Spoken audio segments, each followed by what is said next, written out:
శ్రీకాకుళం జీవనశైలిని మరింత లోతుగా గమనిస్తే అక్కడ ప్రతి పల్లె ఒక విజ్ఞాన భాండాగారంలా కనిపిస్తుంది. జిల్లాలోని ఉత్తర భాగంలో ఉన్న కొండకోనలు, అటవీ ప్రాంతాలు ఒక రకమైన సాహసోపేతమైన వాతావరణాన్ని అందిస్తాయి. సీతంపేట వంటి ప్రాంతాల్లో గిరిజన సంస్కృతి, వారి ఆచార వ్యవహారాలు నేటికీ చెక్కుచెదరకుండా ఉండటం విశేషం.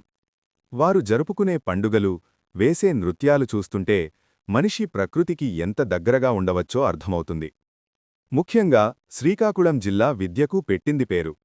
ఇక్కడి నుండి వెళ్లిన ఎంతోమంది మేధావులు ప్రపంచవ్యాప్తంగా శాస్త్ర సాంకేతిక రంగాల్లో రాణిస్తున్నారు. కష్టపడి చదివితేనే గౌరవం దక్కుతుంది అనే నమ్మకం ఇక్కడి ప్రతి ఇంట్లోనూ బలంగా ఉంటుంది.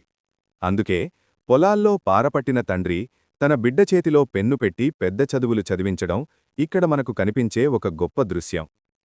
పొందురు ఖాదీ గురించి ప్రస్తావించకుండా ఈ ముచ్చట ముగియదు. గాంధీ మహాత్ముడినే ఆశ్చర్యపరిచిన అత్యంత సున్నితమైన ఖాదీ వస్త్రం ఇక్కడ తయారవుతుంది.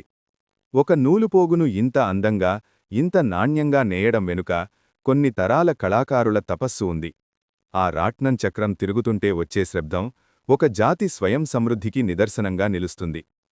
సాయంత్రం వేళల్లో నాగావళి తీరాన కూర్చుంటే వీచే చల్లని గాలి గత స్మృతులను మోసుకొస్తుంది. ఆధునిక కాలంలో జిల్లా రూపురేఖలు మారుతున్నా మనుషుల మధ్య ఉండే ఆ పాతకాలపు ఆత్మీయత మాత్రం అలాగే ఉంది. గొడవలు పడ్డా, ప్రేమలు పంచినా అందులో ఒక నిజాయితీ ఉంటుంది. శ్రీకాకుళం అంటే కేవలం ఒక ప్రాంతం కాదు, అది ఒక పౌరుషం, ఒక పరవశం, ఒక తీరని దాహం. ఈ నేలమీద పుట్టిన ప్రతి ఒక్కరూ తమ మూలాల గురించి గర్వంగా చెప్పుకునేలా చేసే ఈ జిల్లా కథ నిరంతరం సాగుతూనే ఉంటుంది.